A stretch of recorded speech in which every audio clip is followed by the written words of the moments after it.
Okay. So I've been attending these talks for the past 2-3 days, and what I felt was that the presentations were a bit focused on the individual's work, and not everybody might be super interested into that. And people might be more interested in knowing about undergraduate research in general. So what I'm gonna do is I'll quickly, in very brief, explain what my thesis was about, what I worked on, and then for the rest of the time, I'll just talk about the whole thesis process and like the undergrad research in general, right? So we'll do that. So let me share my screen.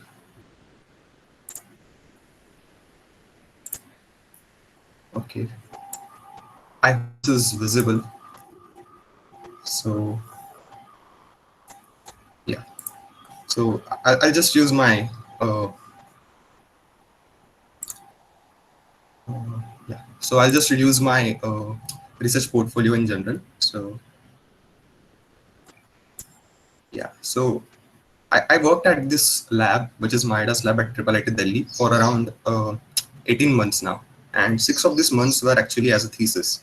So the overall topic was spontaneous speech processing. So this was topic of my work, not of my thesis, and I was a research assistant over there. So I was a part of a big team, and I had a few people supervising me, and I was supervising some people simultaneously. So I was handling some interns and so on. So I worked on speech scoring, I worked on discourse coherence in speech, I worked on disfluency detection, I worked on content and information density. And my thesis topic, like on paper and what I finally submitted, was on discourse coherence in speech. And this was like a very big project. Many people were involved from many different institutes. So Maidas was obviously there. I was there from BITS, and there were a few professors from IIIT Delhi, and a professor from NUS, Singapore. And Berlitz is a company which offers educational services. So it's like ETS, which offers GRE. And we had a professor from Teachers College at Columbia who was a faculty of applied linguistics. So it was quite a big of a collaboration. So the the big aim of the project was building a automatic speech scoring system. So when I say speech scoring, what we were evaluating was language proficiency. So you might relate to this by TOEFL, right? So you have to achieve some score of language proficiency in TOEFL so that you can go pursue higher studies in English speaking nations. So same thing, we had to build a software for that, and we were using AI backend, and it was our responsibility to develop that. So given a speech response, we had to predict the CEFR grade. So CEFR grades goes like A1, A2, it goes up to C2, where A1 is the lowest proficiency and C2 is the highest proficiency. So we had some deep learning based classification systems and some feature based systems as well. And if you want to know more about this thing, you can visit this paper. So this is a paper from my team. You can go visit it. You can read it. If you have any doubts, you can ask me. So this was my thesis. Everything was done by me. So like the hypothesis, the coding, paper writing. So I was the first author for this work. So discourse coherence, actually, it's a concept from linguistics, applied linguistics. So the best way to define it is that whenever two or more people are engaging in a discourse, like we are engaging in a discourse right now. I'm telling you something and you guys are capturing that information. So if that information transfer is efficient, then we say that the coherence of discourse is high. And if the information transfer is not efficient, it could be due to many ways. Maybe my way of speaking is not proper. Maybe I'm going too fast. Maybe the content is too complex for you guys to understand, and so on. So we said that the discourse is incoherent. So this is quite important in many ways. So in our context, it was useful for speech proficiency. So a highly proficient speaker will deliver highly coherent speech and so on. But it has multiple applications as well. So until now, it was only done for written discourses. So for like essays and this kind of things, people used to calculate coherence with machine learning or deep learning. So we were the first ones to do it with speech. So we had multiple experiments, and we showed that modeling coherence with speech helps in some tasks. So artificial speech detection is a good task, because sometimes what happens is that you want to filter out spam calls, and you want to detect whether the person talking to you is an actual speaker or is it some bot. So for that, you can apply coherence modeling, and artificial speech will be less coherent. You won't see it to be natural speech. There won't be much of intonation, there won't be much of stress, and so on. Then we have speaker disentanglement. So whenever you want to generate, let's say, subtitles, right? So even Google Meet has that support now. So first step in generating that is disentangling the speaker. So who is speaking right now? After that, you will generate the subtitles. So that can be done.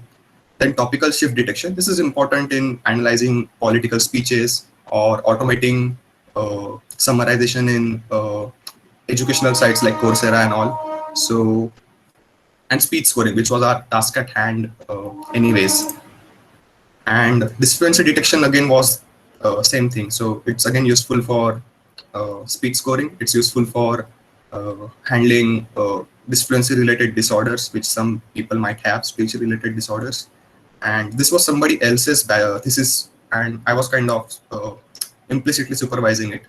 And again, you can read this particular paper if you want to know more about it.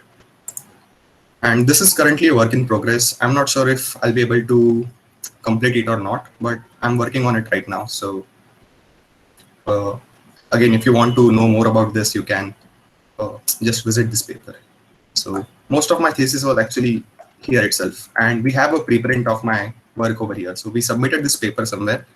It got rejected by very small margin, and now we are improving it again and we are submitting it elsewhere. So you can go read this paper. It's a preprint. It's available on arXiv for free. So this was about my thesis, right? So what I did was, yesterday I spent some amount of time to actually compile a list of questions which people usually face while approaching thesis. So I wrote it as a blog on my website, and I'll just post the link over here. So there are many questions which people have while actually applying for a thesis, doing your thesis, and there's a lot of confusion. There's a lot of lack of confidence, and the whole process becomes quite negative until you actually secure something good. And then that's just the first step. Then you have to go do your thesis. You have to make sure the outcome is good. You have to make sure you get a good LOR, you get a good paper, and so on.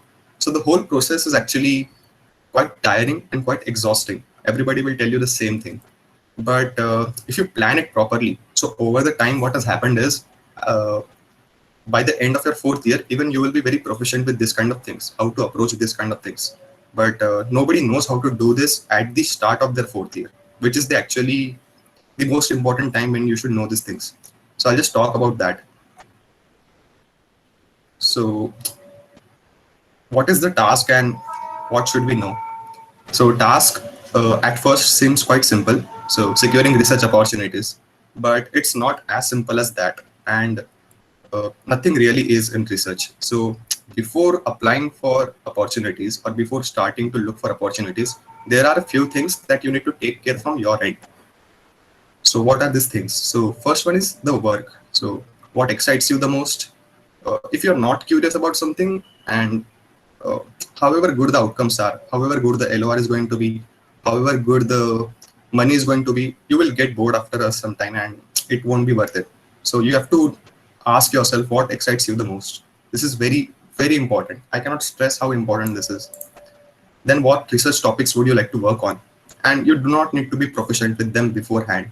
Like you can learn them during your thesis. So this is what I did for most of my research opportunities. I learned things along the way. And what future prospects would you have once the duration is completed? So 6 months is sometimes not enough. So as you see, I'm still working on my paper. So you have to think about that as well. How ambitious is the project? How long will it take? Do you have the bandwidth to do that, to continue that, and so on? The outcomes. This is like the most important thing that you need to think of. And people take this in very wrong sense. People are mistaken here itself. So what is the most important non-monetary outcome you should aim for? These 3 things are the most important ones. I'll tell you, you won't realize it right now. You'll think that NLP का thesis है, I'll get some knowledge, I'll get some experience, but मुझे क्या है, मुझे तो जाके MS करना है, I just need some industry job. Or you will feel like you'll just see at it in such a way that I just need one LOR from this project, or I just need some paper from this project. And believe me, that is wrong. Don't approach it that way. Experience and networking, these are the two biggest things that you should aim for. And what other non-monetary outcomes you might be looking for? So publications, letter of recommendations, patents, etc. And how is this going to affect my academics? So you have your grade for your project, and you might have simultaneous coursework if you extend the project, and so on. So you need to think about that as well. And the compensation. So do you want this to be a funded opportunity? So if you're relocating, then obviously yes, you have to have a funded opportunity. And even if it's remote, usually expect it to be funded. See, many people ask this. I'm just an undergrad, and I don't have enough skill set, and do I even deserve this to be a funded thing, because I cannot even secure a non-funded thing? So should I be very adamant on this being a funded thing? See, you always deserve funding. Keep this thing in mind. If you don't deserve, they shouldn't hire you. That is fine. But you always deserve funding. And unpaid work is actually illegal in many countries. This is a bad practice in India, where people are made to do these things. But you always deserve some amount of funding. The question is only about the budget and value. Like, how much is the budget of the lab, and how much value are you going to add? It can be very less amount, but you should be paid for your work for two things, because it adds an extra incentive from your side that you're taking something from the lab and now you need to give back. So it keeps you motivated in that sense. Other thing is that it assigns you a sense of self-worth, which is not just abstract in nature. It's not just about your confidence and your ego and your self-worth. When you apply for future opportunities, you can say that my previous opportunity was funded up to this extent, so I'm expecting an increment of so and so % from my previous funding. You can actually say that. So this is very important. And your first amount, your first offer in industry or in academia is very important. So this is a very important point. So don't shy away from asking about funding. Please ask about funding.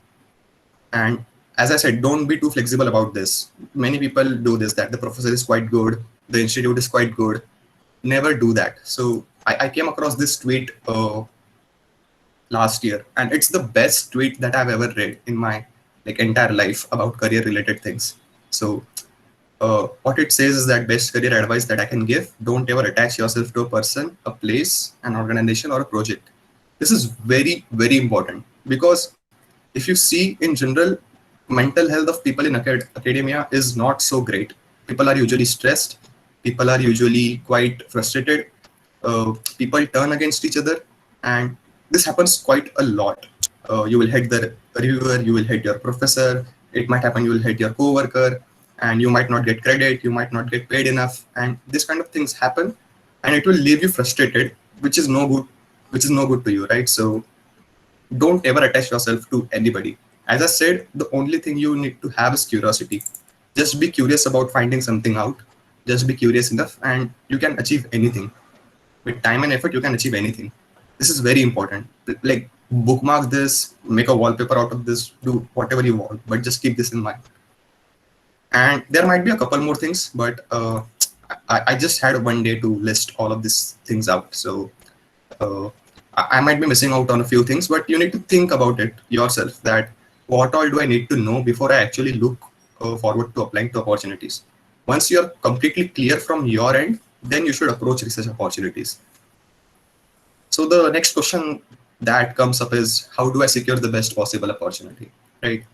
And the best possible answer, now this, many people might not agree with me, is that you do not aim for the best opportunity.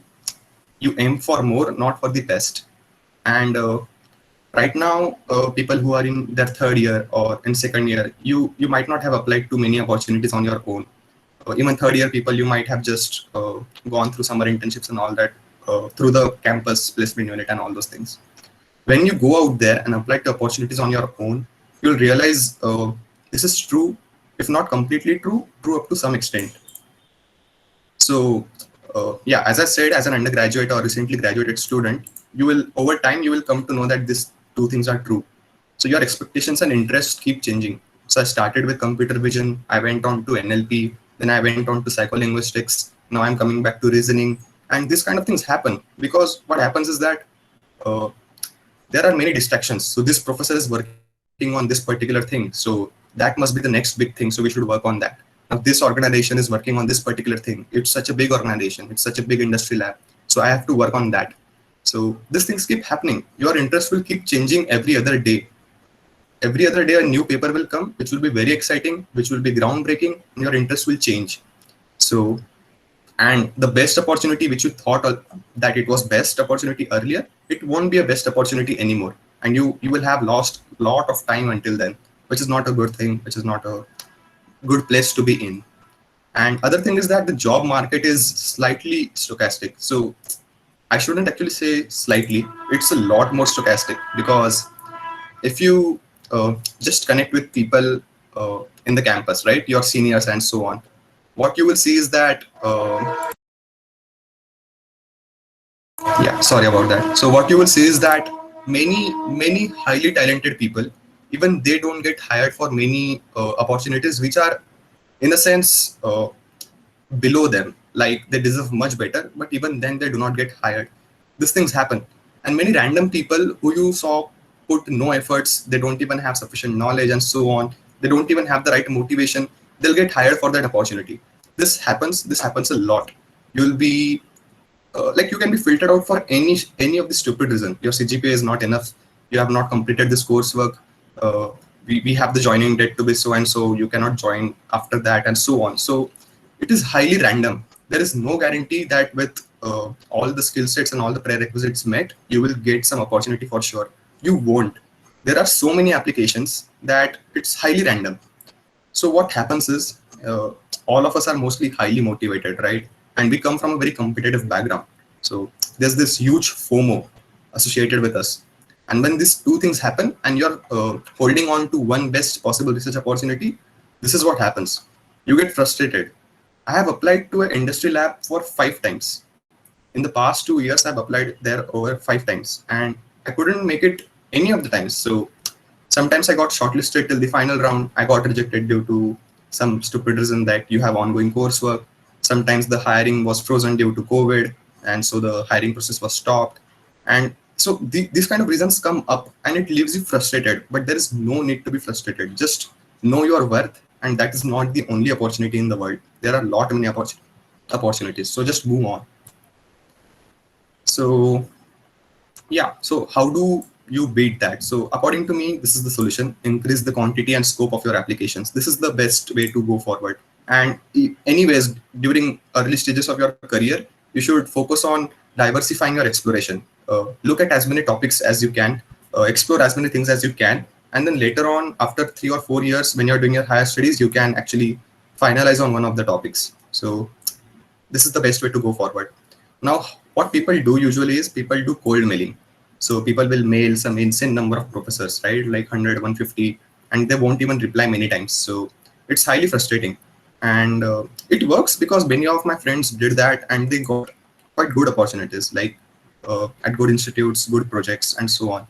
But I do not think it's the best way to go ahead with opportunities, because now if I look at them, none of them is doing cold mailing in mass, like 100, 150 mails.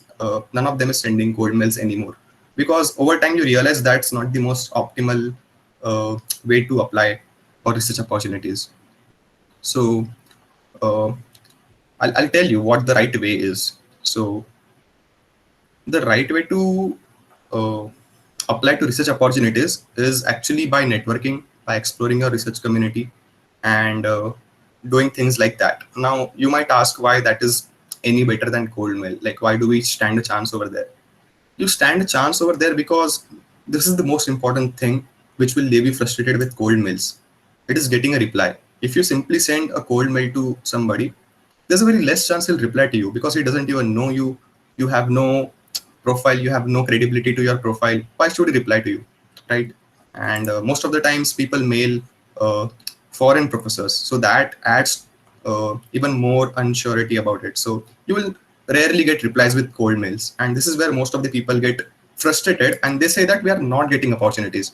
This is not true because you are not applying to them properly.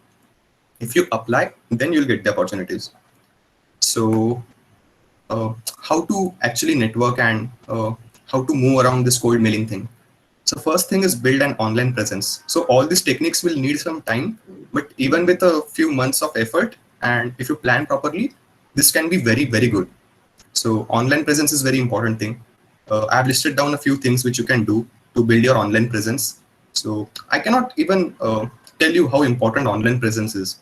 Like it's even more important than the quality of your research these days. It's highly important that you get outreach for your work, and you'll realize that over time online presence is one of the most important things. So Twitter, LinkedIn, it's very important. Then we have mailing list. So many juniors don't know about this, but most of the opportunities are not shared via personal websites or on social media. Most of them are shared via mailing list, which is like an old way to communicate. So most of the senior professors and old labs will still use this. So I have I've subscribed to this particular mailing lists, and they are still active. So you can go and subscribe to these ones, and you will always find 10 to 12 opportunities coming in every day. Then you have direct networking. This is my personal favorite because this is the most fun way to do it, and it's highly enjoyable as well. And that is what the motivation is, right? Like you have fun and you earn as well, and you do your work. So this is the most amazing way to do it. So direct networking might be a bit difficult, but it's become quite simple these days due to everything going online. So if there is a conference, you don't have to travel to another country. You can just sit on your laptop, you can attend, you can talk to leading researchers one-on-one, and it's quite easy these days. So I have listed down again a few things which you should do to do direct networking. So let me tell you this, last two of my opportunities. So I'm currently working as a data scientist intern at one of the startups at Bangalore, and I'm also working as a freelancer for the Max Planck Institute for Human Cognitive and Brain Sciences.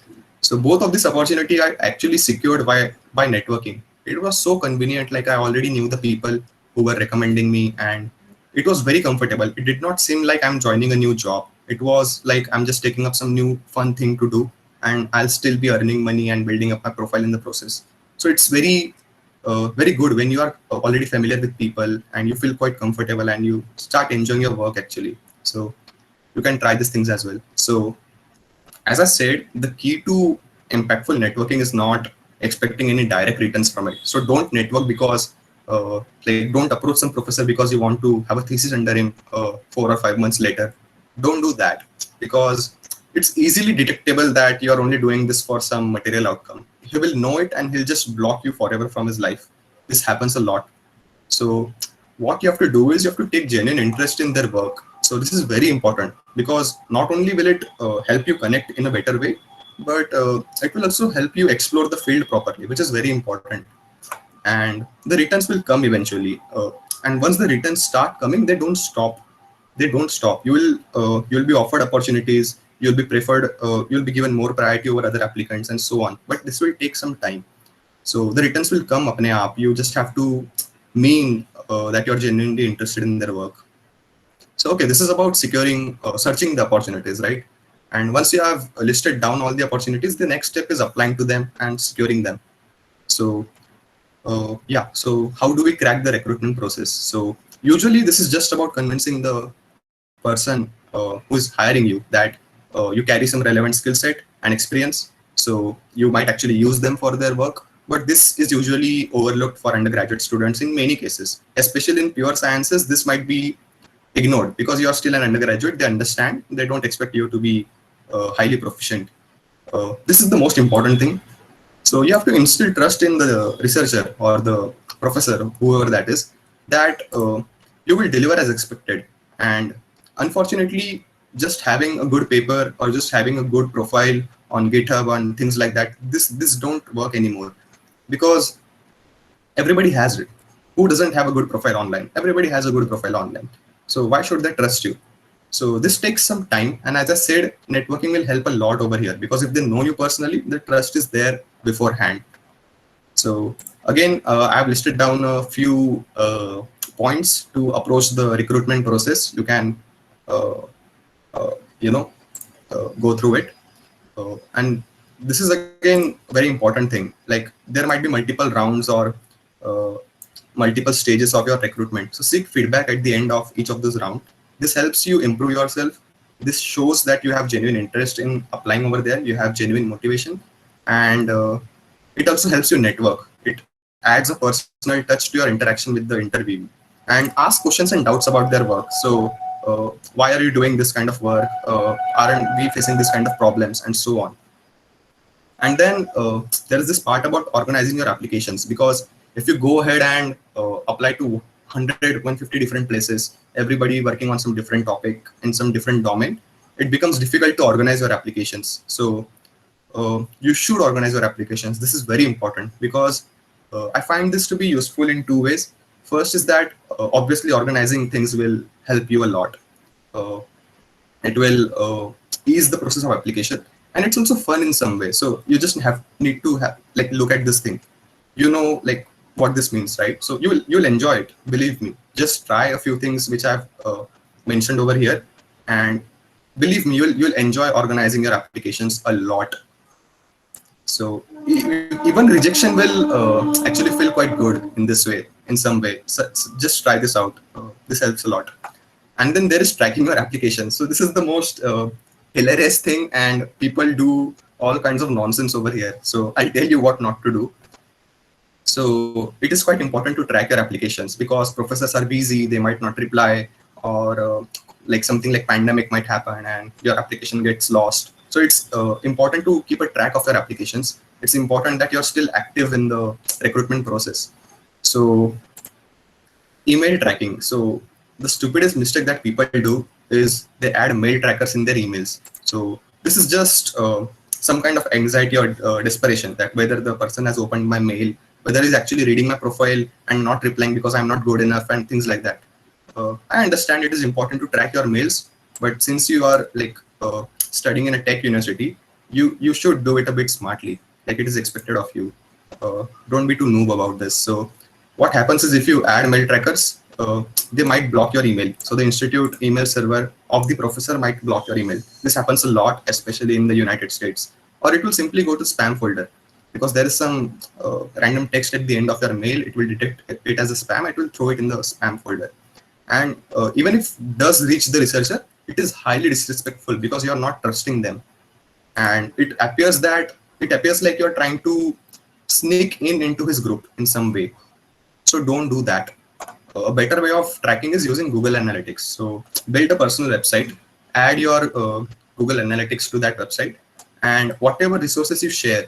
So you might have attached your CV, you might have attached your projects, you might have attached your publications. Everything you need to share via your website. So if suppose I want to send a mail and I'm going to attach my CV, I won't attach my CV as a PDF.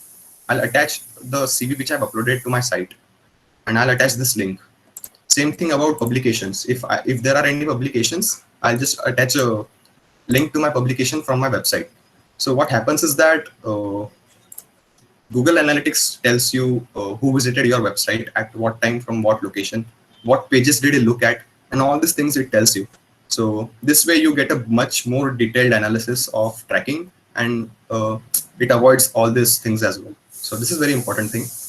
And then there are email follow-ups. So many times what happens is that the professor might be busy, and you can sometimes email on a weekend, and usually people don't open emails on their weekend. Or sometimes you forget to take into consideration the time zone. So you are mailing in the morning and it is going over there at night. So things like that happen. So you need to plan for follow-ups. So set a reminder for follow-ups, and this is a great tool. Follow-up then.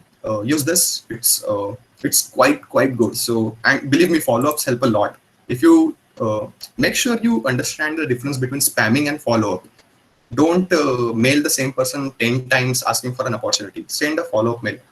And so this is a very good tool to schedule follow-ups. You just have to CC this particular thing. It will remind you that you haven't received a reply on this thing, and you need to take a follow-up. So use that tool. It's quite good. And send inquiries to appropriate professionals. So big labs will have lab managers. The professor won't directly handle the recruitment firsthand. So mail the lab managers. For industry lab, you have HR managers or you have recruiters. So mail them. They will be more approachable. They will reply more than the researcher or the professor. So because it's their job, right? So send inquiries to the appropriate professionals. This is also quite important. And again, this might be difficult to do uh, in your stage of career. Like, I know we are just 1 year apart, but still it's quite difficult to do this at the end of your third year or so on. But uh, but please try to learn this as soon as possible. So rejection, I'll tell you now only, even if you are a future Nobel Prize winner or a Turing Award winner, I don't care, you'll be rejected. I'm sure, I can like guarantee you'll be rejected a lot. Like, not just at one or two places, you'll be rejected a lot if you apply a lot, that is. So even though it is natural to get demotivated because you feel this guilt of not being enough, not doing enough, but there is a lot to be gained from rejections. So make sure you thank the researcher and his team for their time and consideration. This is like, these small things help you build your network quite efficiently, because the next time you apply, they'll remember your name, which is very important. Then compulsorily seek feedback about why you could not make it. This is like so important. I cannot stress this enough. Like, it's super important. I got my current opportunity due to this only. So do this. So where you could have improved your applications. So it helps with your future applications, right? And will they consider you if a new opportunity opens up? So ask these two things. And ask for the possibility of staying in touch with the team of the researcher and so on. So this is quite important. Like, you can go through the blog, but don't skip this particular section. It's very important that you go through this section. And then I have some concluding thoughts. You can read it, but keep this in mind. Like, do not hesitate after 2 or 3 rejections, or you do not receive a reply for the first mail that you have sent. You start hesitating. Don't do that. Be confident about yourself. Know your worth. Your worth is a lot more, I'll tell you. As I should not say this. This might be I don't know, racially inappropriate or something, but Asian undergraduates, we are highly, I don't know, what do I say, like competitive or talented, in the sense that we don't get access to opportunities easily. So in the process, we have grown a lot, and we have an edge over the other undergrads in some way. Like, you might have more skill sets, you might have more resolution and so on. So just know that you are worth it, and just keep going with the applications. The returns will keep on coming. And yeah, know your potential and keep supporting the community. This is quite important, because people will love you for this. People will also love you for your work, but there's a better chance they will love you for this. So yeah, do that. And that is it, I guess. If you have any questions, we can take it after the call, or yeah, you can get in touch with me. Yeah, I think uh, Soundarya, you can take it up now. Hello? Yeah, you're audible, Soundarya. Yeah, okay. Cool. So, thank you for the talk. I learned a lot from your talk, especially about the follow-up tool and all of that. Like, so really great advice. So, yeah, definitely check out his blog. I think it has some really great tips and it's very comprehensive. So I'll try to cover some parts that he hasn't covered, as well as like my experience with my thesis, in case someone is interested in that. And yeah, so again, like Rajaswa said, I think it's more important to talk about the general process rather than my particular experience. So I'll be focusing most on that too. And also, yeah, I'll be focusing a little more about the logistics of it. So yeah, if you have any questions, just ping me in the chat. I don't have a blog, so I will just share my notes that I made for this. Yeah. So, so my thesis was at MIT Media Lab, and it was on the uh, it was on sleep staging, and like it was more on human-computer interaction. And I'll get more into that later. But the first thing that I did for my thesis was approaching different labs. So this is kind of what Rajaswa spoke about. How I approached the lab was that I sent out emails. So I also had a question that someone had asked. does cold emailing help? And I agree with Rajaswa in this respect that if by cold email you mean like a very short, concise email, then it would work if it's personalized and if you have like really, really good qualifications. Like I know one of my friends who wrote like a cold email with like maybe 6 or 7 lines, and he got a thesis at MIT, but that's because his profile was like that. In general, I feel that there are two things that you should consider. The first thing is that you have to sort of talk about what all you've done, how it relates to the lab, and what you are interested in working on at the lab, and so on and so forth. So that takes a bit of space. And at the same time, professors are really busy. So you don't want to like overwhelm them with like too much content. So these are like trade-offs that you should keep in mind. My advice would be to include whatever you have done in bullet points and like bold and underline appropriately so that it's easily visible. Sorry. Okay. Yeah. So bold and underline so that it's easily visible to the researcher, and don't make it too long so that it doesn't look like you're completely wasting their time. I'm sorry, I think someone has their runner biology has taken my turn. Yeah, okay. So so that was how I approached the lab. So I had emailed a lot of professors, a lot of labs, and this was something that worked out. So like you might have heard, I got like plenty of rejections. In fact, this was one of my very few acceptances. And yeah, so the key is to just like not give up and to keep applying. And yeah, so just make sure you don't give up. Okay. So so what helped me get a response? So in terms of my projects, I had done so my project that I opted for at Media Lab was on sleep staging, and sort of how like such a tool would be useful for a sleep researcher.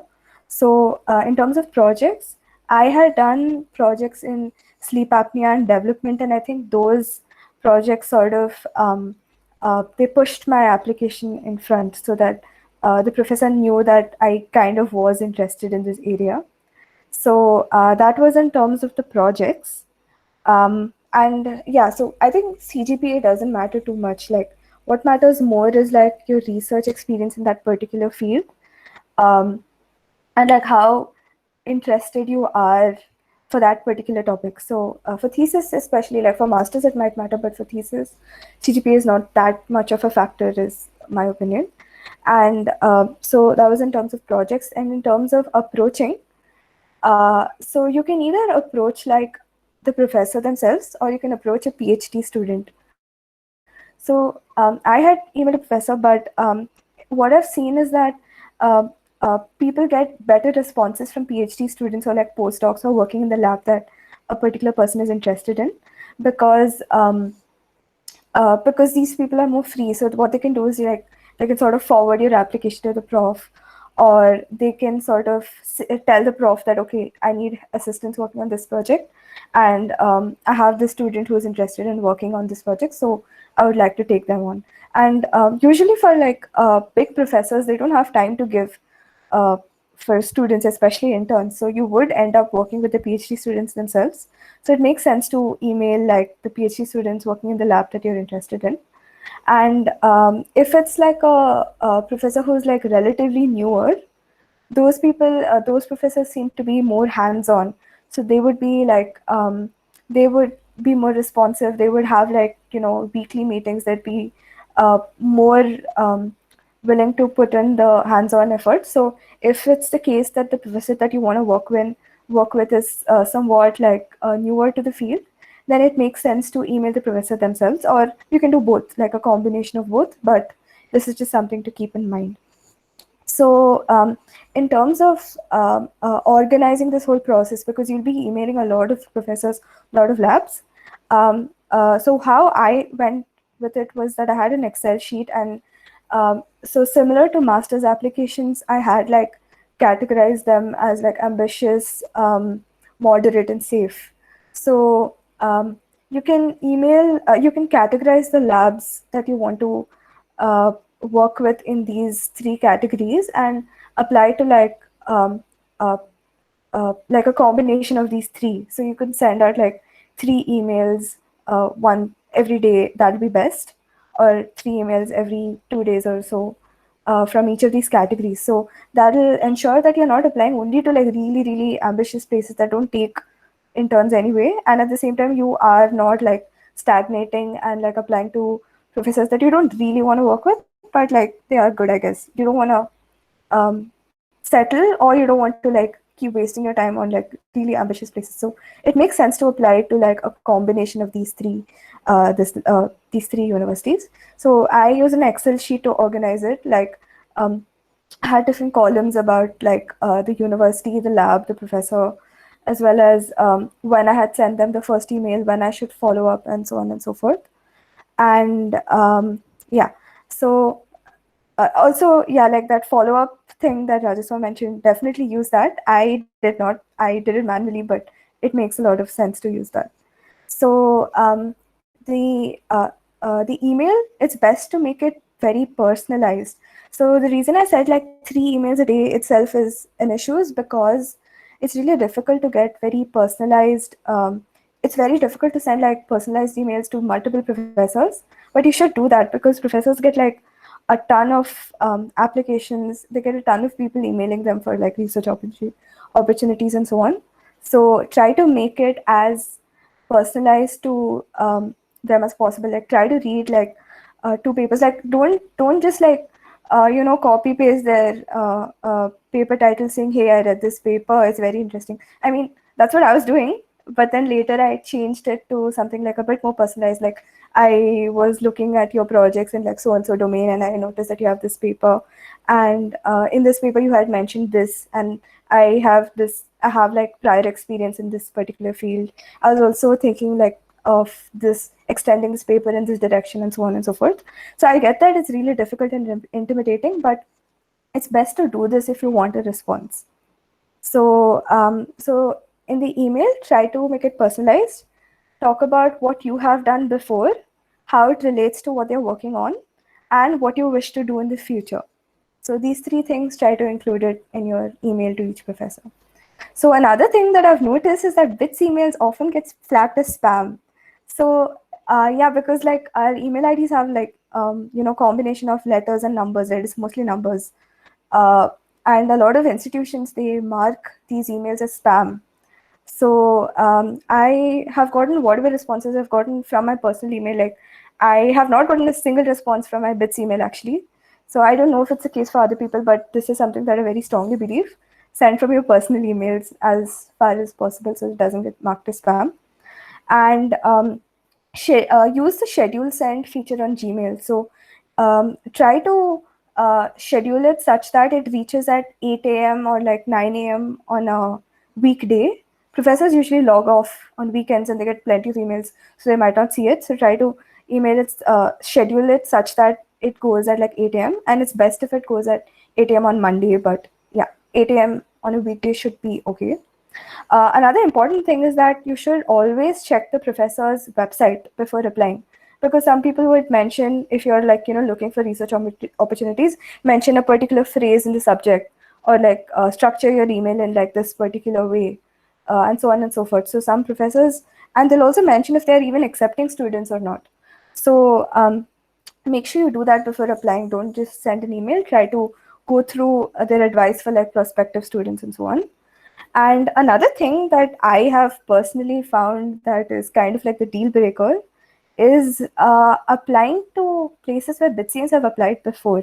So a lot of like BITS has a very good reputation in like certain labs. Like for example, at MIT Media Lab, like we had a senior who's just finishing up his masters.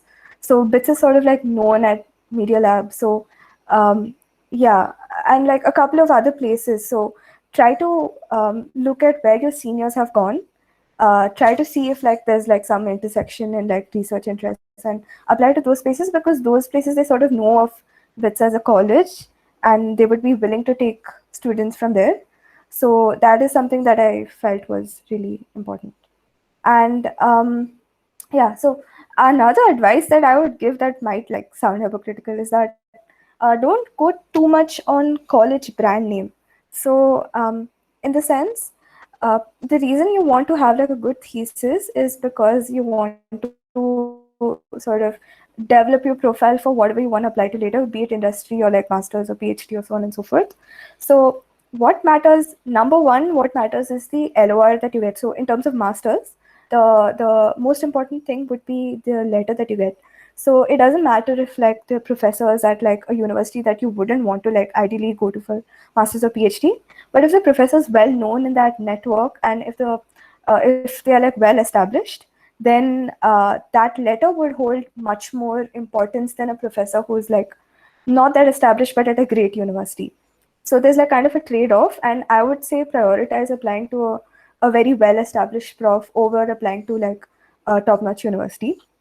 And the second thing is that um, try to look for something where like try to look for professors where you'll be given like good quality work. Like try to look at the places that you're publishing in, like what type of publications you're doing, if like the content of those publications interests you, if that kind of work interests you, because you would it's very important to have that sort of like either like a paper or like code or some sort of deliverable at the end of your internship. And if the professor doesn't give you very good work, then even if you have it at like Stanford or something, then it won't reflect as well on your profile. Um, uh, like yeah, um, so I would say that if you're trying to apply to an area that's kind of different from what you've worked on so far, then try to apply to a professor who's kind of like slightly less known, or a university that's slightly less known. So the competition really is like very very high for like the top few universities, and it kind of like really dips for other universities. So a lot of the very very good professors in like other universities, they'll be looking for students, but like students won't apply to them because they're like, oh, I don't want to go to like this random Ohio State University or something. Not that Ohio State is bad or something, but just saying that try to if you're trying to apply, if you're trying to pivot, then uh, like kind of lower your uh, expectations and apply to a place that does the work that you want, because that'll help you kind of proceed. That'll give you like a stepping stone from where you can do more and more of the work that you're interested in. And yeah, and also another thing for single degree students is try to pick the first semester if you want the professor's LOR for your masters. So if you're applying for masters, then you'll be applying in your 4-1, like November, December, or so on. So if you do a thesis in your 4-1, and if you want to immediately apply for masters, then if you apply in your first semester, then you might be able to get a recommendation from them for your thesis. If you plan to apply after a year, then it doesn't matter which semester you do your thesis in. Do whatever suits you best. So that yeah, so pick someone if you want their LOR, and if you can, and you'll be able to have their uh, you'll be able to like show the work that you've done in like your master's application or wherever you're applying. So I got another question: how much experience does someone really need in order to get um, a thesis in a particular domain? So like for me, for example, I had done like zero HCI work, and like most of my ML work were also like kind of, it was just PS1, some random project there, some random project here. So it depends on how you frame your work. So if you say that, okay, I've done like these projects and they're like really aligned with what you're doing, then you have a greater chance of them like kind of thinking that, oh, this person's really interested in this domain, and like they're willing to learn and so on. So it also depends on the lab. Like if it's like a very top-notch lab, then they'll need like, a couple of publications before you even get an internship. But the whole point of an internship is that you learn so that you know enough to like get a good publication. So it's like kind of um, weird in that sense. So I would say that if you want to have a thesis in a particular domain, just try emailing professors that like if you're already working in the domain, then try to go for something that's kind of more ambitious. But if you're trying to switch, then try to go for things which are like slightly less ambitious, but that'll give you like a way to get into that domain. So now coming to my experience at the lab. So my professor was Patty Mays, and she works in HCI. I worked mostly with the PhD students. So like I said, the professors are usually like really big and they won't have really time to give their interns. So you'd mostly be working with a PhD student, and I worked with Guillermo Bernal, who is like a PhD student at the Fluid Interfaces Lab at Media Lab. So my project was on making a sleep staging tool to assist researchers. So when um, so this is really important for things like kind of consolidating memory. So like when you sleep, there's like multiple different stages that you go through. There's wake, N1, N2, REM, and so on and so forth. So they kind of tell you what state your brain is in when you're asleep. So the idea is that you want to when sleep researchers kind of uh, uh, try to stage sleep, then it's a very long process. So they have to like sit for 8 hours and try to like manually mark everything. And then on top of that, they also uh, they don't have like a second opinion as such. It's just like because no one's gonna sit for 8 hours and try to go through whatever they've done and all. And you also want like kind of more um, uh, automated ways to do interventions. So like an example of an intervention would be like maybe if you know that the particular patient is in like REM state, you want to you know you want to like put like a particular sound, then you want to check if they are remembering it when they wake up. So this kind of memory interventions, as well as there's some olfactory related interventions as well. Like there's some hypothesis that if you release a particular smell at some stage of sleep, then they are very likely to get more pleasant dreams and so on and so forth. And there's also another interesting application, which is like kind of making dynamic alarms. Like a lot of people, I'm sure like many of you guys would have a lot of trouble waking up. So an interesting area of research is trying to see which state your brain is in, trying to have like all of these temperature, olfactory, and like sound related interventions to guide you to like another sleep stage, and from there it might be easier for you to wake up. So these are like interesting areas of research, and like I worked on making the software to this. So so we made like a website where you could display all the different sleep stages. We made like a way to sort of explain the machine learning model's decision to the sleep researcher, like how this particular sleep stage was reached by the model. We provided like something called uncertainty quantification to show how uncertain the model was while making its decision, and so on and so forth. So that was kind of my project. And yeah, so another question that I got was, what motivated you to get into HCI? So I've been interested in HCI because I was interested in how like ML or like algorithms or whatever you deploy, I was interested in how it affects the end user. And I was also like especially interested in the health side of things. Like there's a lot of like progress right now on trying to make like really cool fancy algorithms to like detect cancer and so on and so forth. But all of them are just in paper. Like not all, most of them are just in paper, and like they don't really get to the deployment stage, because in order to get to the deployment stage you need to consult the users, which are like the doctors or the patients. And a lot of people don't do that. They focus on the algorithms, they focus on like the ML side of things. They get like fancy methods, fancy publications, and it ends there. But I was more interested in how you can get like these to be deployed in real world, which is also a lot of other people are also working in this area. It's not like some revolutionary or something, but yeah, that was kind of what I was interested in.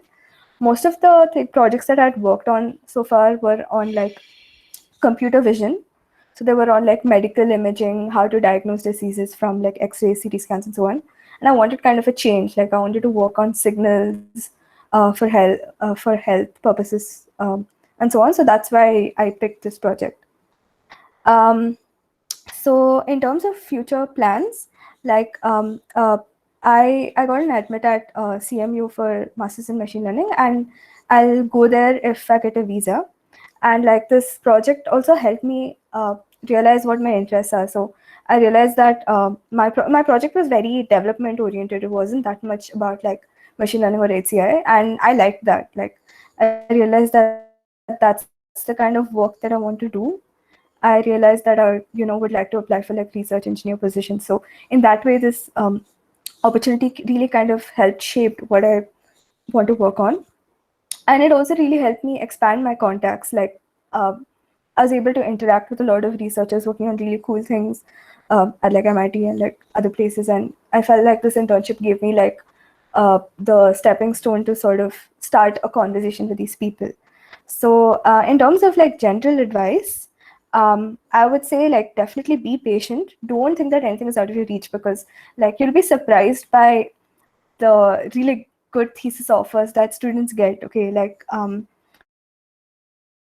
students, very very talented students, but they'll have like low CGPA or like less research experience, but they'll get like really spectacular thesis advisors. They'll get like they'll completely like flip their profile by the end of their thesis. So just be patient, email as many people as possible, and don't give up before starting. Like it's going to be like yeah, there will be rejections, but you just have to like push through them and sort of you just have to keep mailing, because you have to realize that all your seniors, we're all here for you, and we've all gone through this process. Like yeah, and it has worked out. So just like kind of believe in yourself. Sorry to sound cliche, but yeah, that's what that's the like end advice that I would give. I also had a couple of other questions. Oh, so one more thing I wanted to say, like I think Rajaswa spoke about how it's important to have funding. So I agree with like the philosophy of it. Like your labor is worth amounts of money, and like if you have an unpaid internship, then you kind of get like exploited and stuff. But I kind of have like a different perspective on that, because okay, so this might be biased because my thesis wasn't funded, and I know a couple of people whose thesis weren't funded either. So it kind of uh, like so, okay, so sometimes at US universities you might not get a funded offer. Like if you apply to like maybe Europe or India or Japan or something like that, then your thesis is more likely to be funded. But if you apply to like US, like top universities, they usually don't fund. And like I don't know about the legality of it, but if they're doing it, then I guess it might just be legal. But so like I think you have to prioritize, because like for example, if you're going for masters, it's from personal experience, I think it's like kind of unlikely that you get a funded offer unless you're like really really brilliant and you get like a top notch state university or so on. But like for most like Stanford or CMU types, they usually aren't funded. So my thought process was that if like anyhow my masters isn't going to be funded very likely, then this is like a small amount in comparison to that. So that's one thing. And the second thing is like doing prioritizing like location of your thesis and your work over funding. That helped me personally, because like for example, if you want to work if you want like work at UT Austin, for example, it's unlikely that you would get like a funded thesis from there. But if you just like are okay with not doing, if you're okay with like a lack of funding, then you'll be able to like develop like a network and like a relationship with the professor, and you'll be able to, you're more likely to get a master's admit there. So this is just an example, and it of course depends from person to person. But my personal opinion is that if it's for a thesis, then I think prioritizing like the location of the university that you're going to be working with, your professor, and your work over the funding makes sense if you're applying to the US. If it's in India, then it's a completely different story. You should kind of um, yeah, in India, there's like a lot of exploitation that happens if it's like an unpaid internship. So just beware of that, and ask your seniors before you accept a thesis. But that's just my general advice. So I had a couple of other questions. So are you supposed to inform the? So by the way, do I have time? It's 8. Um, okay. So yeah, okay, fine. I'll just answer the questions until you guys kick me out of the group. So the first question that, I mean, not first, but like one of the questions I got was, are you supposed to inform the college beforehand that you want to go for a thesis in your 4th year for single degree students? Or can you still fall back on PS2 if you don't get a thesis? So um, I don't want to talk anything bad about the PS division, but just know that it's best to follow their deadlines. So like I myself had like plenty of issues for no reason in like getting my thesis approved, and like I know a lot of people who had like a lot of issues. I also know people who didn't have issues, but this was just my experience. So how it generally works is that first you have like if you're a single degree student, then your default is PS and not thesis. So first you need to get a thesis transfer form. So if you're trying to do a thesis in the first semester, that form is in the end of April or end of October. And sorry, end of April if it's the first sem, and end of October if it's the second sem. And then after that, if you when you have to actually go when you have to actually like fill the something called Form A and Form B, which is where you upload like your offer letters and stuff, that comes in May or November depending on which semester. So I would say ideally try to get everything kind of um, sorted by these deadlines. Try to get all of your offers kind of settled by April beginning or like October beginning. But I understand that's not always possible. So if that's not possible, then you have a couple of options. So the first option, if you want to keep your PS2 option open, would be to kind of like not transfer. So continue with the PS, and then like when you get a thesis confirmation, then apply for a transfer. The reason why this might work is because it's easier to transfer from PS to thesis than the other way around. And like, yeah, someone like tell me if I'm incorrect, but that's just what I've seen. And yeah, so that's one option. And the second option is that if you want to do a thesis, but if you want to like kind of still, if you still haven't received all the responses that you want to, then try to opt for like any thesis, like maybe even an on-campus thesis or something, and just transfer to thesis. And then you can switch between thesis. Like I did that. I had filled like in my thesis transfer form, I had a different thesis place, and when I actually filled the Form A and Form B, I had a different place. So that's not much of an issue. Okay, so the next question that I got is, can a biology major get into HCI purely based on on their biology skills?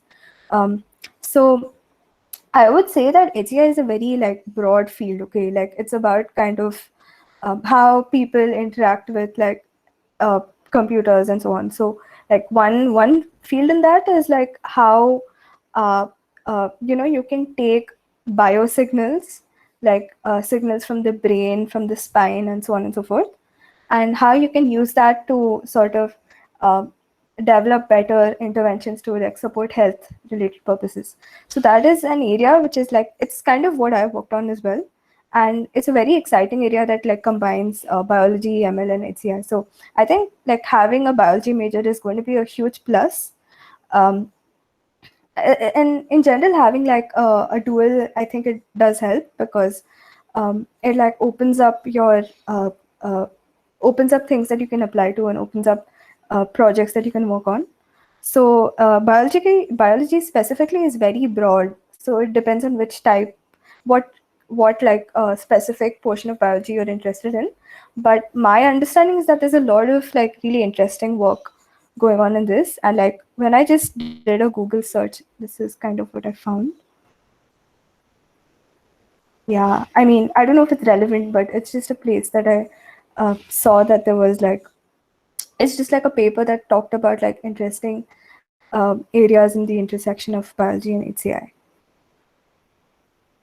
Yeah, so that's kind of about it from my side. If anyone has any questions, you can um, post it here. And yeah, I hope this was helpful. Yeah. Soham, do we have time for questions? Yeah, sure, we have time. If anyone has So any questions, they can post it in the chat section, or you can just turn on your mic and ask. yeah, like we would prefer if you just speak it out. Hello. Yes. Hello, Bhaiya, I had a doubt for you. Like, if you're thinking of applying for a thesis in a non-disciplinary field, for example, you're being from electronics, yet you're interested in NLP and CV. So for Right. that, how did you plan your dummy professor or the co-supervisor on campus? Yeah. So especially with the electronics department, it's a bit difficult to get an on-campus supervisor. because they are not really ready to supervise you, even if it is a core electronic thesis. So I just kind of got lucky with it. Nobody was accepting my proposal to supervise my thesis. But what you can do is you can start working with a professor on campus beforehand, and you can ask him to convince somebody from your department to supervise your thesis. So what I'd done was I was working with Professor Vicky Butts. So he's from biological sciences. So I realized that nobody is going to supervise my thesis from Triple E. So I asked him to talk to his friends in Triple E department. So he talked to a few professors like Professor Amlin and all those people. But eventually it did not come to that. But this is something that you can try. And in any case, if you do not find a supervisor, I think it is the responsibility of your HOD to assign you a supervisor. So just talk to your HOD. Unfortunately, it might happen that your HOD is not a very cooperative guy as far as interdisciplinary stuff is concerned. But yeah, that is the last resort that you have to take.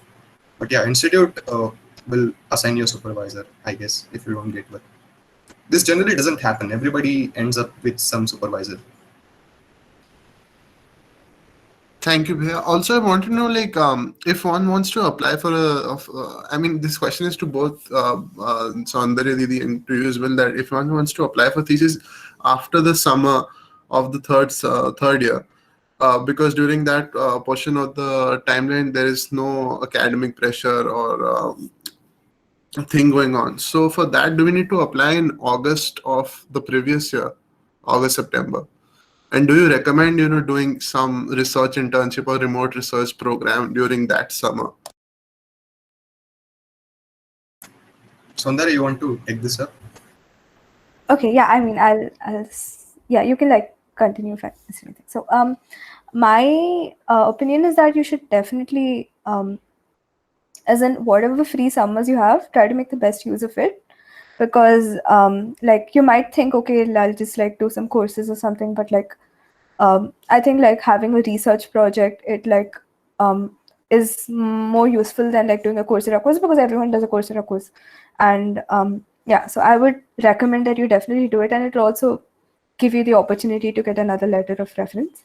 So in terms of when you should start applying, so it really depends. I would suggest starting in like September, October max, as in emailing them, because yeah, like even like a lot of these research scholarships, right? They'll also kind of start in around August, September-ish, September, October-ish. So like you don't want to apply later than that, because a lot of these positions will get filled up by them and so on. So I think try to apply August and September, October-ish, like that kind of time is when you can use to yeah. Rajaswa, do you have anything to add to that? Yeah. I have a few important things over here. It's a nice question, really. So, as Soundarya said, it's always good to start early, and she stated some reasons. One more reason is that when you start applying, in the beginning you are not very good at it. Let me be honest. It takes a month or so for you to figure things out, like where you are going wrong and all those things. So it's always good to start early. Now, there's one downside to starting early. That is that you'll be doing your thesis next year in August, and you're mailing in September, October. So usually what happens is, and this happens mostly in engineering fields, that professors haven't planned out what they're going to work on a year in advance. So there's a good chance they'll just say that I do not have anything for you as of now. So in that case, it doesn't mean that you apply late. In that case, just let them know that can you kindly inform me if the opportunity comes up, and then mail them again in the next semester, like in January or something. Other thing is that be careful about timings of your emails. So in Europe as well as in US, there is a winter break. It's a very huge break, and people usually don't open their mails. So don't think that I have a winter break in bits and I'll sit down and send all the mails, because mostly nobody will read those mails. They are on holiday, and these people take holidays very seriously. Other thing is that check the timing of your mail. If the professor is expecting a lot of mails, so make sure that the professor is receiving that mail on a Monday morning or a Tuesday morning, and not on weekends. So calculate the time zone differences. Calculate the mail it in such a way that the mail arrives on some Monday or Tuesday morning and things like that. So be sure about that and check his schedule. Some people have their schedule on, so don't send mails when he might be busy. So these are a few important things as well regarding the timing. Thank you. There was also this confusion regarding the prereqs for the MS programs, because a lot of schools on their website say that you need to be proficient in certain equivalent courses. Say, for if you're applying for CSC, which is a general degree, and you're from non-CS background, so you need to be proficient in DSA and operating systems and OOPS, etc. But many people say that instead of devoting your time in these courses at bits, you should rather build a profile by doing more projects and getting to get to know more about your subject and interest. So, what is your take on this in this? I mean, this is a really confusing part, because there is no predefined factor saying that maybe doing courses would help you or not. Yeah, so I think Soundarya is the MS student, so she might be more eligible to handle this. But being a non-CS student interested in CS, I can tell you two things. So one is that MS is a game of numbers. So how many courses have you completed? What is your CGPA? How many good LORs do you have? It's a game of numbers. So the first filtering will mostly happen by some administrative committee. So there is not much of a personal touch over there in your application. If you're talking about PhDs, then having a good personal profile over this material quantities is good over there, because you can say that even though I haven't completed this course, you can see that I'm proficient in it by looking at this paper of mine. But an admission committee is not going to read a paper of yours. They'll just see whether you have done that course or not. They will have a checklist and they'll throw you out if you don't have that. So that's always there. If you're going for a MS, make sure you're good with your game of numbers as a non-CS student. Get as many CS electives as you can. Keep your CGPA as high as possible. Keep your major CGPA. So major CGPA is different. So just your CDCs, keep that CGPA high as well. These are very important things as far as MS is concerned. And building a profile, you have to do that side by side. But as far as I understand, MS is more about the courses you have done, the CGPA you have, and so on. And this is one of the reasons I didn't apply for MS. I just went for a pre-doctoral fellowship instead of 2 years. And I decided not to do a MS because I didn't have enough coursework or CGPA for that. So yeah, it is true actually. I think Soundarya can elaborate on this. So this is my understanding. Like, I'm not very sure about the prereqs part, but I completely agree with Rajaswa that like MS is like much more strict about like CGPA and like things like that, and PhD admits are a bit more. They focus more on your like overall profile and so on. So my advice would be, if you can take the courses, take them. Like if you like it's not an or, like you'll okay, so this is just my personal this thing. I don't want to like endorse anything, but my like advice would be you can do research in like the summer breaks that you get. You can do research in your thesis and like maybe like a year after that and so on.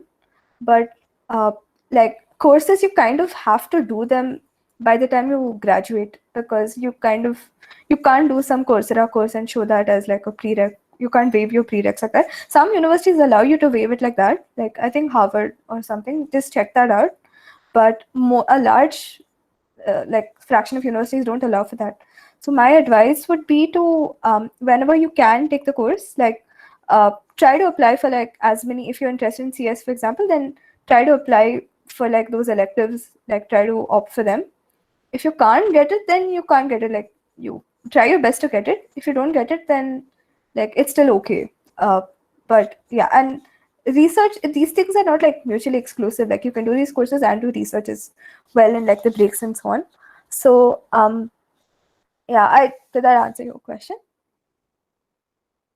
Yes, Didi. But also, like, since you're really planning for masters, so how do you decide between course type masters and thesis type masters? Like, because both of them have different applications in the sense that in course type masters you're definitely going to to face a lot more competition, and funding's not going to be there. But in thesis and masters, your timeline's going to be extended due to the thesis component, and you have to be more competent in order to apply. And did you consider MS plus PhD as well when you were thinking of higher studies? Okay, so that great questions. So yeah, actually really good questions. They're very relevant.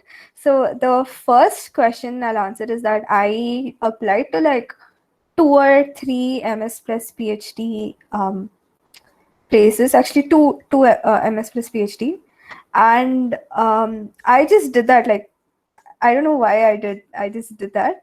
So so an MS plus PhD is like essentially just like a PhD directly from your undergrad. So yeah, so I did apply to those, but then I kind of like thought more about what my goals are.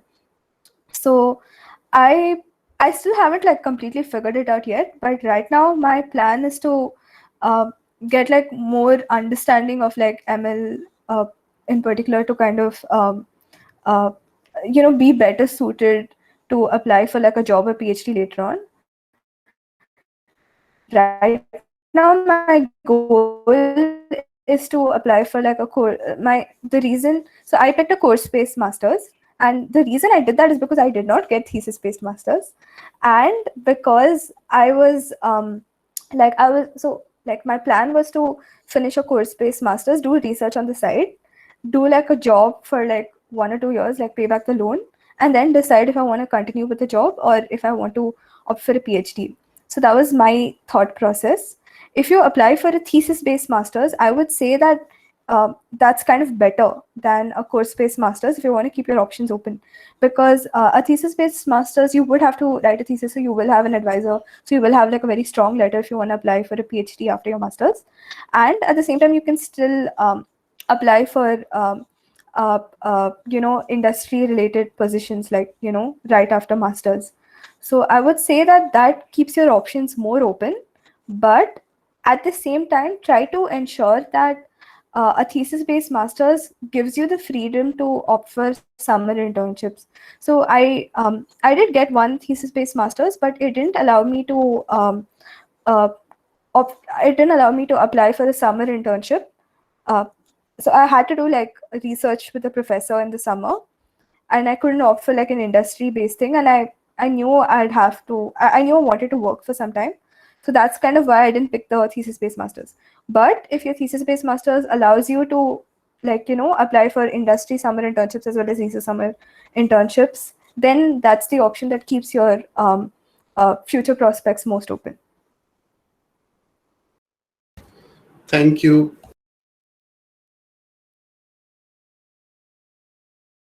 Don't we have any female attendees today? Female or like any like, other gender? Would really like somebody to, say something or ask something from that side. Soundarya, you want to pick somebody? I mean, like Aradhya, is this a like guy or a girl?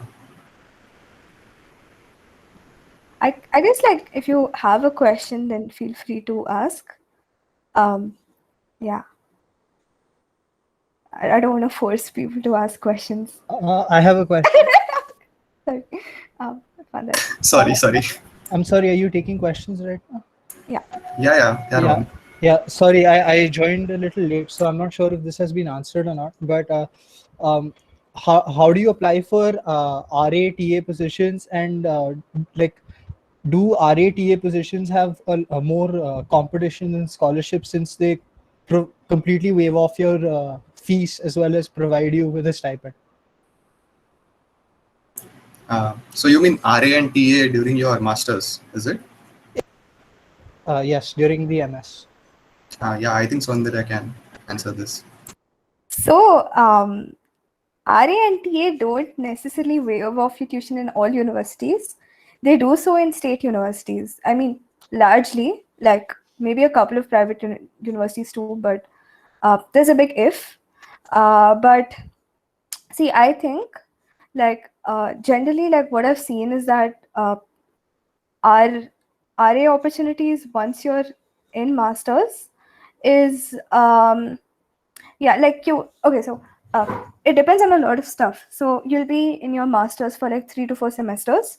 So if you kind of email, like once you get a master's admit, if you email professors that you're interested in working with earlier on and say that okay, I want to work with you, and then my understanding is that the competition is not too bad, because like each professor can take like 1 or 2 master students, and there's like a pretty big departments in like these universities.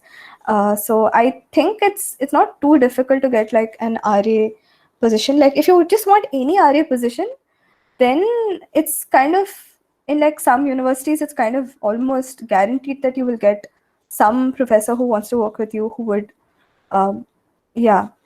So, but if you want like a particular professor, it gets kind of more difficult if like the professor already has like a lot of other students applying to them. So it depends. So my and TA also, like TA has like some prereqs, like you have to have like some minimum score in TOEFL, and then beyond that, like it depends on the course. Like if the course requires like a lot of TAs, then it's easier to TA that course, and if it not, then it won't be.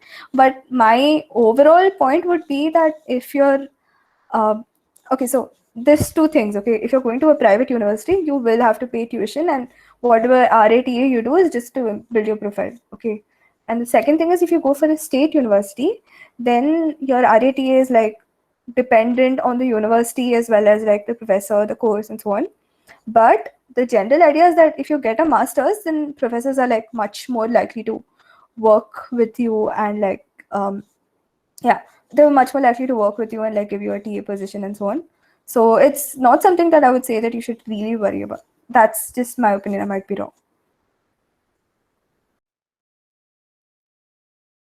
Cool. Thank you. I actually had one more question for both of you. Since both of you had to go through an extensive research process and get your research papers and general feel of the subject right. So how did you decide between a hotshot professor or a professional versus a better looking project? Because sometimes maybe the professor is having a bigger brand value, but the project is not of your interest. And sometimes the project is too intimidating, yet the professor or the person giving you the project is not that famous or known in the field. Yeah. So to be honest, while doing my thesis, I didn't have much of options. So I just had a couple of them, and I had to just like be happy with whatever I had. So, but now I usually get multiple opportunities and offers, and you usually have to decide which one you are going to pursue. So, as an undergraduate, I would say that if the profile of the professor is not that good, it should be good. It should be decent. But if it's not that great, it's okay. You should aim on. You should aim for building your profile and knowledge much more than what the LOR give us profile would be. This is my personal opinion, because like a LOR will only carry you so far, right? It will carry you till your next application, your next opportunity. But your experience, the things that you do during your stay, it will be there on your profile forever. So I personally would prefer that. But it's again it's quite holistic. There's no clear answer to this. You have to think about it on your own. You have to look at multiple aspects, and you have to decide for yourself. This is what I think. Soundarya, you want to add something? Yeah, you summed it up perfectly. If I had something to add, it'll just be that before you kind of decide that one professor is better than the other, make sure you talk to their students, because it might be the case that the professor has like a very great profile, but he might not be like the best supervisor to work with. Like he or she might be like yeah, just make sure you speak to their students before you kind of make up your mind. And yeah, like Rajaswa said, it really is like a very subjective process. And like if it's my opinion, then I would also kind of say that go for the place where you will like enjoy the work more, because yeah, like in the sense you would get like assuming that the professor with whom you'll do the decent work is kind of decent, that'll still be like really good on your profile. Like don't go by H-index is my point. Like if it's like a Turing Award winner or something, then I guess it's a different case. But I mean, yeah, so it's like really dependent. So if you have like any particular, this prof or that prof, then talk to the students, talk to your seniors, like talk to either of us also if you need. We'll help you make that decision if you need. But yeah, I would say project over prof, but my opinion. Right. And because this is like just getting into masters, but many times people say like masters or postdoc, you have to see like a lot of your 20s will be sacrificed just into getting your desired field in at the tip of your finger, and being really proficient in it, and being having that interdisciplinary knowledge in whatever field you're trying to get into. So with that in mind, do you think like one should really think of stepping into corporate after the higher studies, or do you still think a startup is a viable option? I'm saying like this with the perspective of someone who's trying to think of staying in India and someone who's trying to go to some foreign uni and maybe then come back, or someone who's thinking of staying there if the immigration stuff and all is not hindering their timeline. So you want to use your work experience for MS applications. This is what you're No, I'm asking? asking after the higher studies. Like, how do you Okay. think the field has been shaped in this time of date, that if your 30s, if your 20s are over and you're hitting your 30s, and you have to think of some serious job. So, will you be thinking of getting into a lab, or will you be thinking of getting into a startup, or in some corporate, multinational, like say Google, and get into its research team? Or what's your take on that part after the MS? Because till that point, there's a really protective bubble around you because you're in the study mode, you're still learning. But when you're out of studies, like, what do you think is the current scenario? Yeah. Uh, Dude, you are making me feel old. So I'll tell you one thing. Again, this is again a very holistic decision to make. But about the US thing, right? Like a broad thing. One thing you need to be aware about is that you need a work visa to pursue a job after your higher studies, and it's the H-1B visa for US, and it's not very easy to get. So there are very limited number of work visas issued every year, and it's very competitive. So in that case, your university reputation and your employer reputation matters somewhat. It does matter while getting a H-1B visa, and it also matters in, like, if you don't get the visa after 3 tries, you have to leave US and apply again. So if it's just a startup, usually it will be only having one office which will be in the US and so on. So usually you just have to leave that job and search for a new job in an entirely new country. But if it's a big, like a multinational corporate or something, what these companies usually do is they'll transfer you to some other country, like the same company's different office in different country, and they'll handle the visa issues over there. I'm talking about visa issues because this will be the biggest problem you will face after your graduation, because it's very expensive and it has to be compulsorily funded by your employer. So keep that in mind. Apart from that, if the visa issue is kept aside, I think it's quite holistic. Startup, there is an opportunity of insane growth. I've worked with 2 startups now, and the things you learn in startup and the way it increases your value is quite a lot.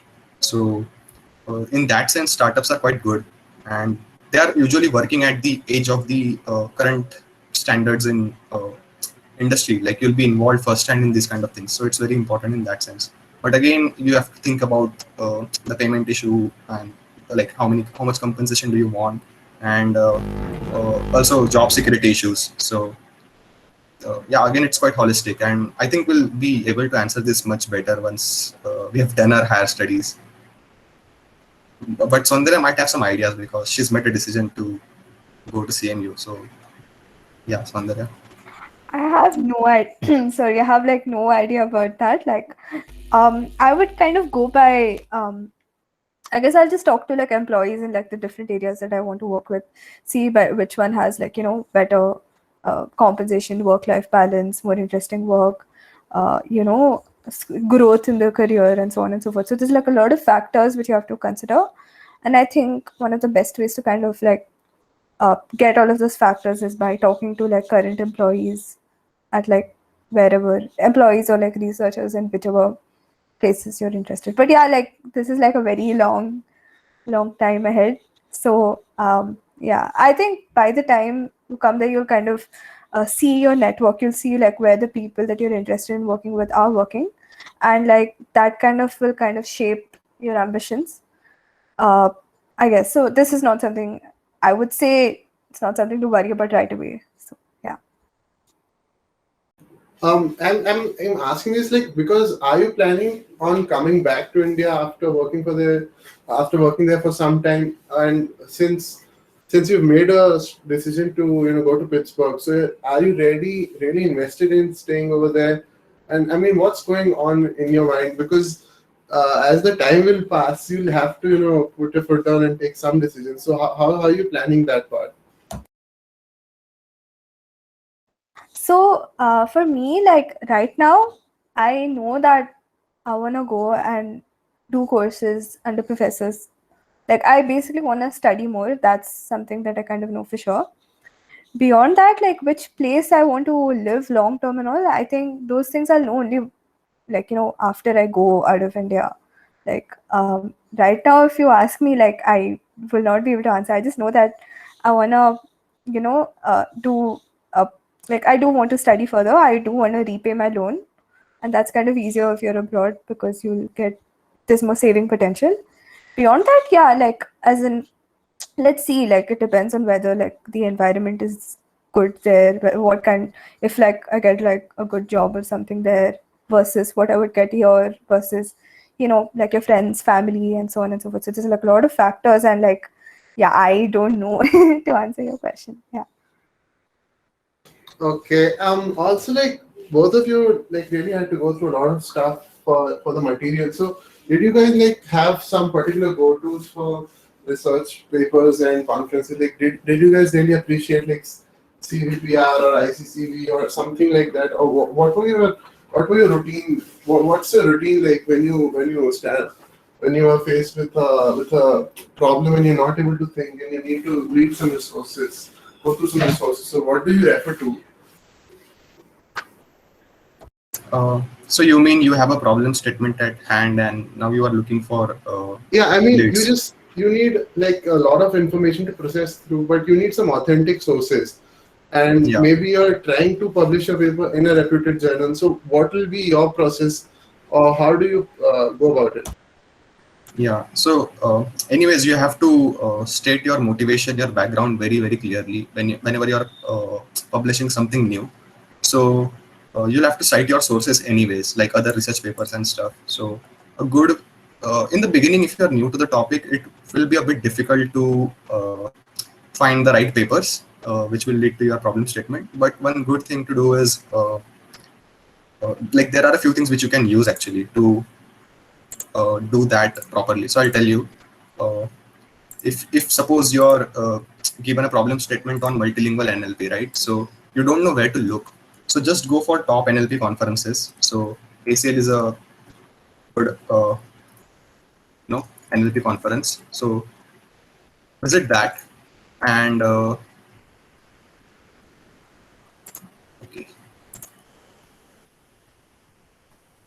visit their website. And what you can do is every conference or journal will have a call for papers. So go over there and you'll see it will have a list of topics where you can actually submit a paper for. So suppose you've got a problem statement which is for multilingual NLP. So you'll see that there is a topic for that. So this is the 2021 ACL. The papers haven't been released yet, but if you go to 2021, you will find all the papers which are released in this track. You go read those papers. They are usually free for conferences, and you look at their background section. So you will know what are the latest things that are being worked on this particular topic. You'll also get some good references and try to find a survey paper. You can use Google Scholar or things like that to search for a good survey paper. Once you have a good survey paper, you can go to this website, or you can use Mendeley. This builds a nice graph for you for all the connected papers, and then you can use Mendeley as well. So Mendeley is a good tool. So there are these 2-3 tools you can use. Once that happens, you will kind of get a hint of what you're looking for exactly. This will give you lots of resources to begin with, these 3 things. And then you can start looking on your own. Like you'll be able to do that. I'm quite sure about it. So this is what I do personally whenever I'm given a new problem statement. If it's too theoretical and you feel that you do not have sufficient knowledge for that, I would suggest you go read some textbook or some course like slides and all. Usually these are available for free. So read those first, read the older papers, and then go on to the new ones. So this is what I do. So for NLP, it is the Jurafsky and Martin book, the Stanford Speech and Language Processing book. So it's available for free. So I read this usually. It has all the topics from very old NLP to very new ones.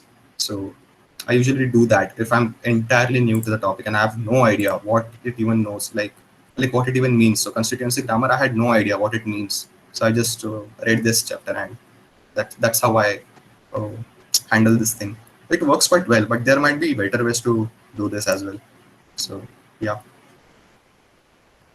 Thanks for mentioning the connected papers thing. That's a great idea. So I think someone had asked this question also, like someone had asked a question about how to pick research projects to work on. So yeah, like this is like a great idea. You kind of go to like the conference that a conference of the area that you're interested in. List like the new publications. For each publication, you check the connected papers and check the future work section to see which problems are kind of open in the field. So I haven't done this. I'm just saying, yeah, but great idea. Yeah. Thank you both. I've been eating your head a lot, but like just one last thing, like are you guys like thinking of going somewhere into cognitive science, like it's a interdisciplinary field involving all the fields of AI, and as well as psychology and mind and cognition and other stuff. And some people are trying to term it as AGI, and there's Ben Godsell and Singularity and other teams working. So are you thinking of going into these new contemporary fields as well? I mean, like Bhaiya had mentioned it in his talk briefly, but if you could elaborate. Or for them, like NLP is being used for protein folding, because the same way the things are being used. So like maybe are you thinking of transfer learning a lot more than the average person, or could you share about that part? Yeah, so my plan eventually is to do a PhD, right? And I want it to be on something that you mentioned, something which is at the horizon of the current progress. So I'll keep it broad, but I'm not interested in making it that interdisciplinary that I'll apply it to biology and chemistry and this kind of things. It's a good direction, but personally, it doesn't instill that curiosity in me, because at the end, it's an applied kind of thing, right? I'm looking more into uh, theoretical kind of work. So I'm interested in psycholinguistics for that. And so I'll be doing a pre-doctoral fellowship mostly for 2 years now. And there I'll be working on logic, reasoning, and program synthesis, this kind of things. So yeah, that is the plan. And I've also been working on psycholinguistics. So at Max Planck Institute, we are working on periodicity and information in your brain. So for that, we are using NLP tools, we are using parsers, we are using formal grammars, and so on. So yeah, I'm in general interested in cognitive science and psycholinguistics, and I use my NLP knowledge for that. But I use it in the sense that we're trying to figure out, as you say, AGI, right? It's a big term. So we're trying to figure out how intelligence works from the perspective of language, because if you have studied human like anthropology, you'll see that language is the basis of cognition everywhere. So I'm kind of interested in that as well. So yeah, and it also helps in applied side of things. It helps in making your NLP models better, because you can instill human like generalization in your NLP models with your knowledge of psychology, and you can make it more human like in the sense. So yeah, it goes both ways. So I'll be working on that mostly.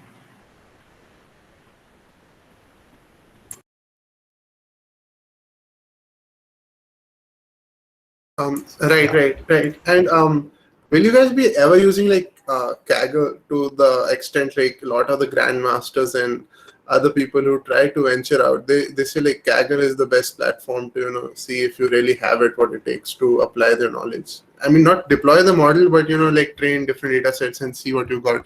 So did you find like Kaggle as a good way of practicing? Because when it comes to like pure practical application, sometimes these projects that we take are somewhat biased to our playing zone. We don't really venture out. So what do you do in that sense?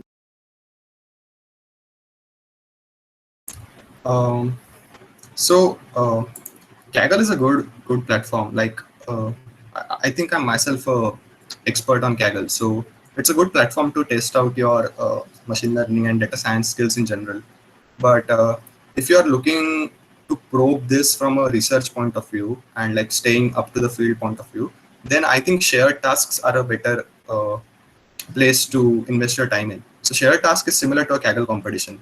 There is a leaderboard, there is a data set, there is a clear defined task for you, and you compete with other teams from the rest of the world. And then once you are done, you not only the leaderboard result and prizes, like these things are there, same to Kaggle, but you also publish a paper explaining your approach.